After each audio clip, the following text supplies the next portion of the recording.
Delhi Mumbai express way પર અંકલેશ્વરના પિલુદ્રા ગામ નજીક એરફોર્સ કોન્વોયના પાયલોટિંગ દરમિયાન ભરૂચ ટ્રાફિક પોલીસના સ્ટાફે માનવતા અને ફરજ નિષ્ઠાનું ઉત્તમ ઉદાહરણ પૂરું પાડ્યું હતું.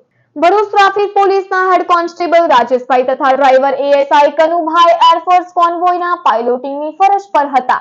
તે દરમિયાન અંકલેશ્વરના પિલુદ્રા ગામ નજીક એક હાઈવા ટ્રકનું ટાયર અચાનક ફાટી જતા ટ્રક પલટી મારી ગઈ હતી. અકસ્માતમાં ટ્રક ડ્રાઈવર ઇજાગ્રસ્ત થયો હતો અને ઘટનાની જાણ થતાં જ ટ્રાફિક પોલીસના સ્ટાફે સમય ગુમાવ્યા વિના અકસ્માત સ્થળે પહોંચી ગોલ્ડન 5 મિનિટ દરમિયાન ઇજાગ્રસ્ત ડ્રાઈવરને વાહનમાંથી સુરક્ષિત બહાર કાઢ્યો. ત્યારબાદ તેને જરૂરી પ્રાથમિક સારવાર આપી તાત્કાલિક એમ્બ્યુલન્સ મારફતે વધુ સારવાર માટે હોસ્પિટલ ખસેડવામાં આવ્યો હતો.